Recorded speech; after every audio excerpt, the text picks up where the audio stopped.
तैयार ही कर रही होती हैं, किस वक्त बंधन से छूटे, किस वक्त सर्वशक्तिमते परमात्मा श्री रामायण नमा का पाठ बंद हो और किस वक्त हम बातचीत करनी शुरू करें। दो बातें मैंने अर्ज करी ना, वह व्यक्ति मुझे क्यों पसंद है, क्यों मुझे प्रिय है, इसलिए। पीछे साधक बैठे हुए इंतजार करते हैं, जैसे सिनेमा हॉल की पिक्चर खत्म हुई तो बाहर निकलते ही क्या हाल होता है, बिल्कुल ऐसा ही। उन देवियों को ये भी पता नहीं रहता कि अंदर जाप हो रहा है, नहीं, बस समय ढूंढती हैं और बात करनी शुरू कर देती हैं। मैं ऐसों को कैसे अच्छा कहूं, मैं ऐसों को कैसे साधक मानूं। किसी को पता नहीं घर जिंदा पहुंचना है कि नहीं पहुंचना, लेकिन बातें कर रहे हैं। तनिक सोचो देवियों, सच नो, स्वामी जी महाराज की ये प्रार्थना, निवेदन, आप हर वक्त जाप करो। इसीलिए ना, न जाने किस वक्त प्राण निकल जाए। बातें करते करते प्राण निकल गए तो उसी ढंग की फोटो खींचेगी, उसी ढंग की फोटो आपकी आएगी जैसे आपने खिंचवाई है। मुस्कुराते हुए तो मुस्कुराती फोटो आएगी, रोते हुए तो रोती फोटो आपकी आएगी। बातें करते हुए ही मृत्यु हो गई तो समझ लीजिएगा कोई ऐसा ही जन्म मिलेगा जहां खूब बातें ही बातें करनी होंगी, खूब बातें ही बातें करनी होंगी। नाम की कमाई सब वृथा चली गई। जन्म के लिए, पुनर्जन्म के लिए मेहरबानी करके देवियों सज्जनों, हमारा तो अनुशासन ही यही है, जप के अतिरिक्त हम और कुछ न बोलें। बस आज प्रदर्शन देखने के लिए जाओगे जरूर जाओ, लेकिन मुख पे राम रखिएगा, देखिएगा सब कुछ आंखों से देखना है, कुछ बोलने की जरूरत नहीं, लिखा है पढ़ लीजिएगा, बस मुख में राम रखिएगा तो कमाई भी साथ साथ होगी और जो काम आप जिसे अर्ज किया गया है वह भी पूरा हो जाएगा। तृष्णा की चर्चा चल रही है साथियों। चिरतरुण कभी बूढ़ी नहीं होती तृष्णा,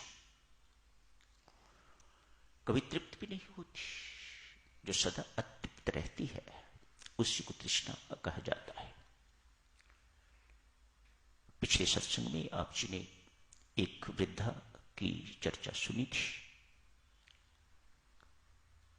जो कुछ खाने के लिए किसी लाला के घर में गई है। लाला का सब कुछ खा गई है, यूं समझिएगा कि लाला को भी खा जाएगी।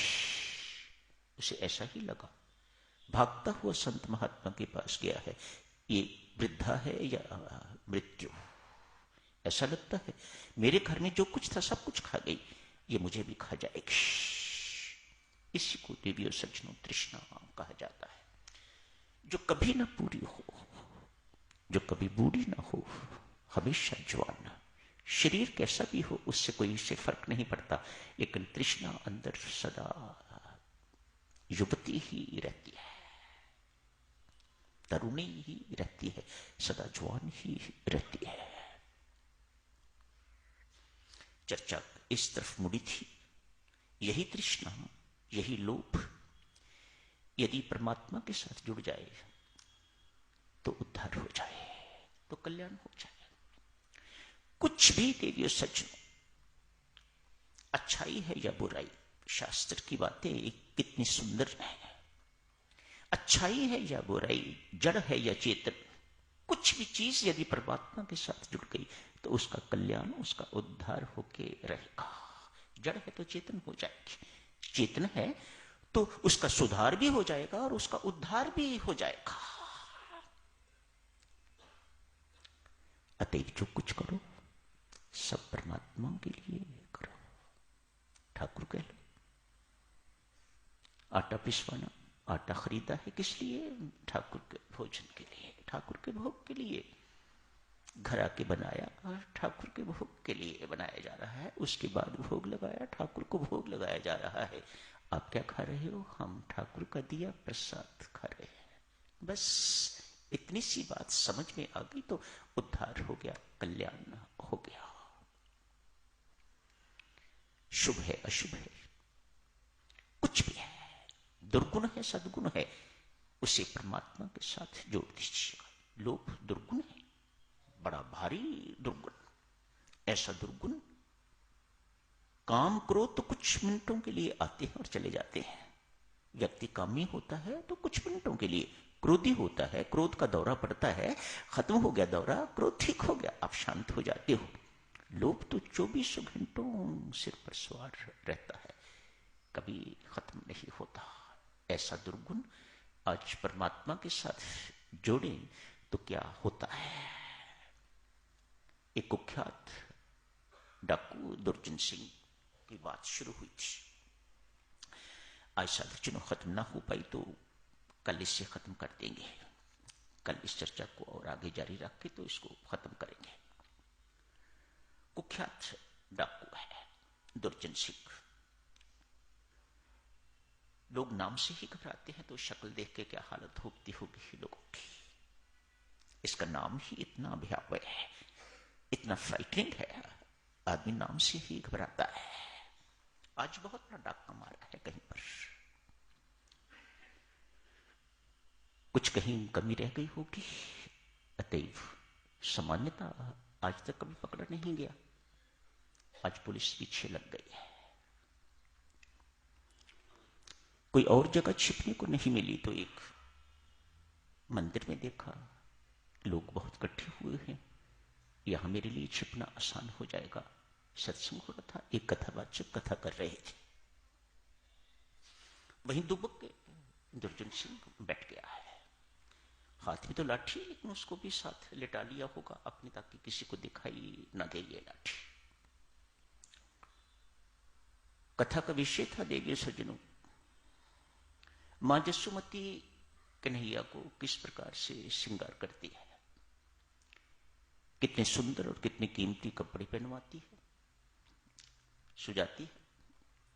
आभूषण उस वक्त पता नहीं कितने लाखों के आभूषण होते होंगे जो कन्हैया को पहनाए जाते हैं।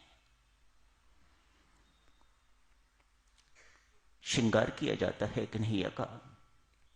कथावाचक ब्राह्मण आज ये चर्चा कर रहे हैं। सामान्य व्यक्ति, कोई साधक होता तो ये सब कुछ सुन के तो उसके मन में परमात्मा के प्रति श्रद्धा उत्पन्न होनी चाहिए थी, लेकिन दुर्जन सिंह तो ऐसा नहीं है। कोई श्रद्धालु नहीं है, साधक नहीं है, कोई भक्त नहीं है, डाकू है। अतएव वहीं बैठे बैठे मन में आ रहा है, एक ही बालक को यदि लूट लिया जाए तो फिर जिंदगी में कभी मुझे डाका मारने की जरूरत नहीं पड़ेगी।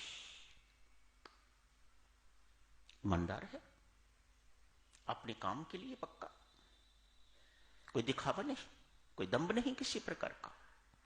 जो मन के भाव आए वही वे कह रहा है। एक ही बालक को यदि जिंदगी में लूट लूंगा, इसके बाद फिर मुझे कभी लूट मार करने की जरूरत नहीं पड़ेगी, कभी डकैती की आवश्यकता नहीं पड़ेगी। इंतजार कर रहा है कब कथा खत्म, उसे और कोई चीज सुनने में कोई इंटरेस्ट, कोई रुचि नहीं है। कथा समाप्त हुई, लोग अपने अपने कथा सुन के चले गए। उठा ब्राह्मण भी अपनी पोथी इत्यादि जो कुछ चढ़ा हुआ इत्यादि चढ़ा है उसको इकट्ठा कर रहा है, पोथी समेट रहा है, बंद कर रहा है उसको। उसी वक्त व्यस्त है, उसने देखा नहीं कौन खड़ा है कौन नहीं, जाके लाठी से टक मारता है। दुर्जन सिंह ऊपर देखते थे, दुर्जन सिंह, सोचो बेचारे ब्राह्मण की क्या हालत हुई होगी। कहा महाराज यही है सब कुछ, ये पोथी समेत आप ले लीजिएगा, ये आज का चढ़ावा, फूल फल जो कुछ भी चढ़ा है, ये पैसे जो कुछ भी है, ये सब ले लीजिएगा, पोथी समेत ले लीजिएगा। हाथ जोड़े, आप मेहरबानी करके ये लेके यहां से जाइएगा, मानो मेरी जान बच जाएगी। इसका क्या भरोसा,